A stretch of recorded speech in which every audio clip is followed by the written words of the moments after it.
Hi friends, video నచ్చినట్లయితే like చేయండి, subscribe చేయండి.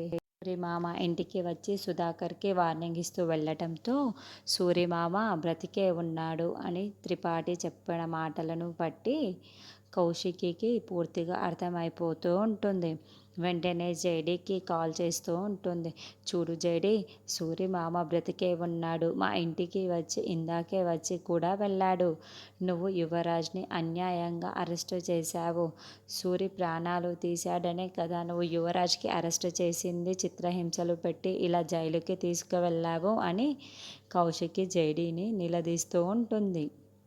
ఇప్పుడు నా తమ్ముడు ఏ తప్పు చేయలేదు కదా, ఏ తప్పు చేయలేని నా తమ్ముడిని ఇంకా మీరు ఎందుకు కస్టడీలో పెట్టుకొని ఉన్నారు? మర్యాదగా వదిలేయండి, లేకపోతే నేను ఏం చేస్తానో నాకే తెలియదు అని జేడీకి కౌశిక్కి వార్నింగ్ ఇస్తూ ఉంటుంది. చూడండి కౌశికి గారు, యువరాజు సూరి మామూలు తీయకపోవచ్చు, కానీ చాలా పనులు చేస్తున్నారు, చాలా తప్పులు చేస్తున్నాడు.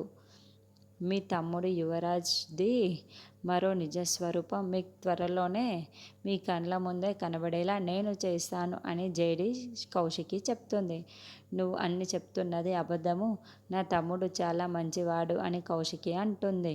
చూడండి కౌశికి గారు, మీ తమ్ముడి మరొక నిజస్వరూపం మీకు కనబడితే మీరు పోతారు.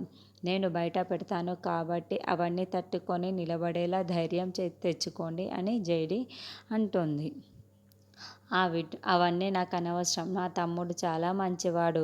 సూరి ప్రాణాలు తీశాడని మా తమ్ముడిని అరెస్టు చేశావు కదా, ఇలా అన్యాయంగా అరెస్టు చేసినందుకు నీ ఉద్యోగం ఊడిపోయేలా చేస్తా అని పర్మనెంట్గా నీకు ఉద్యోగం రాకుండా నువ్వు ఆ పదవికి దూరం అయిపోయేలా నేను చేస్తాను అని నీతో ఛాలెంజ్ చేస్తున్నానని చెప్పి కౌశికి అనడంతో, ఛాలెంజ్ కౌశికి గారు, నేను కూడా మీ తమ్ముడు యువరాజు చేసిన తప్పులన్నీ బయటికి పెడతాను అని చూద్దాం, నేను కూడా ఛాలెంజ్ చేస్తున్నానని చెప్పి జేడీ ఛాలెంజ్ చేస్తుంది. జేడీ